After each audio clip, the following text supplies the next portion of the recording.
the stuff I have heard from you is like on the far spectrum of what I'm used to at Metal Blade. Absolutely. So how did you end up on that label?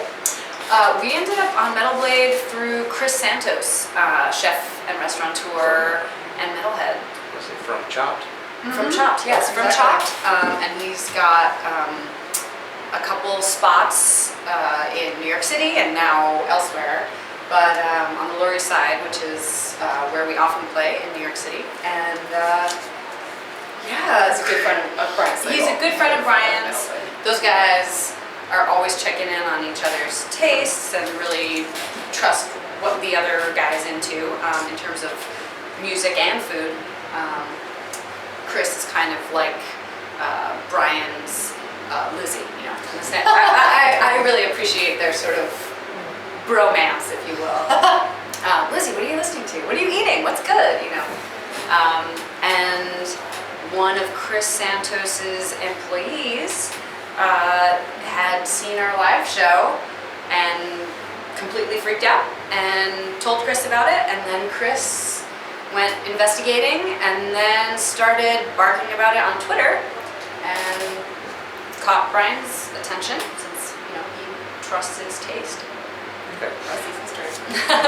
I said Chris was actually, I got pictures of Chris last year, the year before. He was actually here for another festival and did a presentation up on the main stage, which was really surprised me because I had no idea he would be here, or why he was until he can't remember what it was he presented. It was some armed forces thing they do. So maybe in Mayhem. Chris is great. Yeah. He's a wonderful, wonderful guy, and he knows everybody. He knows everybody. He's social. He's cool guy. Lovable and very talented, and we owe him a lot. Okay. Origin of the name Mother Feather, because I'm sure it's simple, but when you say Mother Feather, it sounds like some deeply meaningful, spiritual type name. So. Thank you for saying that. Actually, it is a deeply spiritual, meaningful name. And it also sounds like motherfucker, which is what I was trying to say. And I, bummed it and instead said mother feather. And it just all of the walls just came tumbling down. And I had this, everything was just flooded with light. And I had this epiphany that led to this band. Okay. And how have you guys been enjoying the work tour? We love it. It's so much fun. It's crazy. It's our first tour. And I mean, this is, we've heard it's unlike any other tour. Obviously we don't have anything personally to compare it to. But it's been incredible. And it's an amazing community as the tour itself, it's an institution. And Kevin Lyman and his team have been owning it for so long, and they've built this incredible moving circus community that it's so cool to be part of. Yeah, we feel very, very lucky. Now how does the audiences here compare to when you were playing the New York City clubs? It's a new experience because we've been playing clubs in New York City for 6 years, and we've been we have lots of loyal fans who bring more fans and bring more fans and bring more fans, and that's what we've been experiencing there. Here it's new to everyone, and that's amazing. And it's good. It's we're hungry. We have to really work that much harder to get people's attention and prove ourselves. The major difference is that when you play nightclubs in New York City, it's 21 and over, and here we are experiencing this incredible wash of young people, and to me it's been deeply beautiful to meet especially so many young women, because a lot of this music I wrote to my young woman, and so to be able to share it with other young women and see that it affects them is pretty fucking powerful. Yeah. Now you were late bloomers before Mother Feather. So this goes to both of you. Were you in something prior to Mother Feather? And, from those experiences, how did Mother Feather evolve from what you had done prior? Lizzie was in the Late Bloomers I as was, well. yeah, I've been in many creative projects with Anne and without Anne Okay. for as long as I've been in New York City. So, how is Mother Feather evolved from You know, that? Is there a question? you know, how have you evolved to make Mother Feather what it is, just based on what you had done prior to it? Well,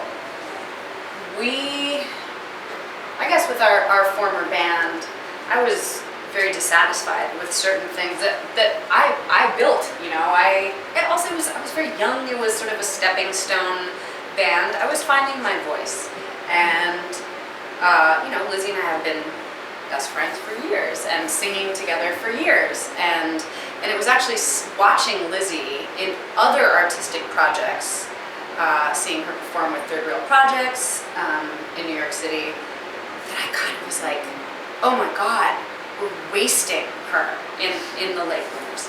She's being I'm completely underutilizing this brilliant talent. And so that was when I had my vision of Mother Feather. Lizzie being way more upfront was a part of that.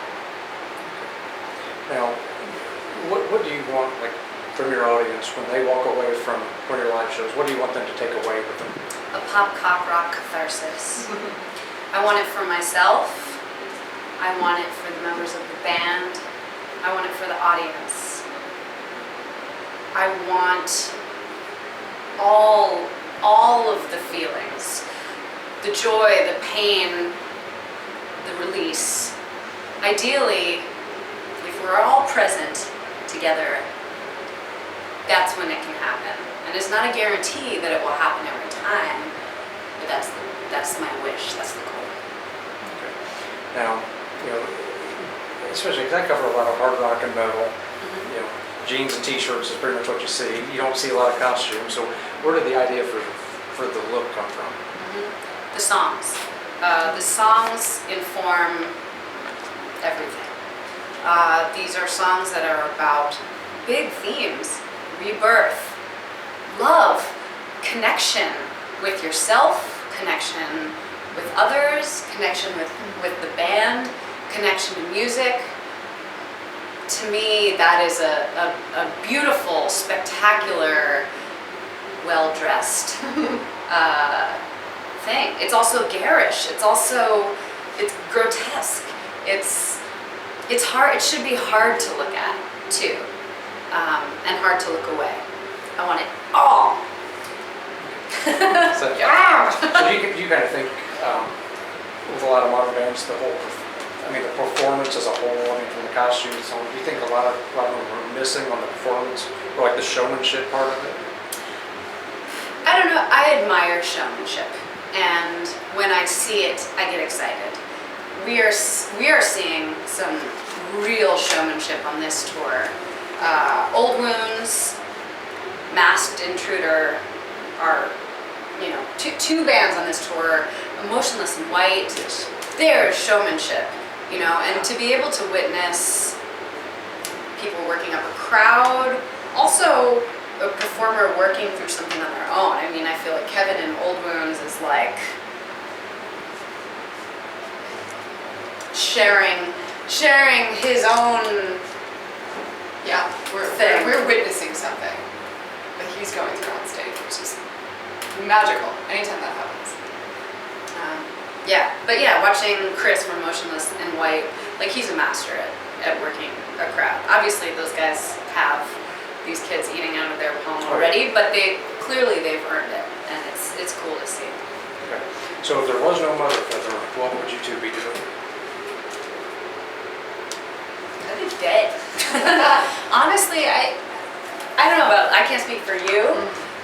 Lizzie would be great, she'd be fine. But I would be dead. I started this band to save myself, you know. I started this band only for me, because I was disillusioned and needed to lift myself up, and knew that I should, wanted to make myself proud. I started this band so I didn't fucking kill myself, you know? I can't speak for you, of course. Yeah, if there's no Mother Feather, I mean, Mother Feather, being part of this project for the last 6 years has taught me everything about being brave and being bold and doing what I want. And if I didn't have that, I'd be a sad case. I wouldn't have learned those lessons, and I'm very thankful. Oh, nice. Happy to help. Okay. If you would, tell us a little bit about your debut release with Metalcoin. Sure. Yeah, it's called Mother Feather. There's nothing else. By I Mother can do. Feather. Yeah. Came out in front of the 13th of May, and it's available worldwide. Yeah, it's that album. When Brian Slagle approached us, having heard about us through Chris Santos, we had independently released 2 EPs, and we're on track for a third. And Brian loved those recordings and said, I want to combine them and maybe round them out with a couple extra songs and remaster the whole thing and expose it to a wider audience. And we were very excited about that open door and said, hell yeah, we'll walk through it. Yeah. And any closing remarks? Rise to meet your mother feather.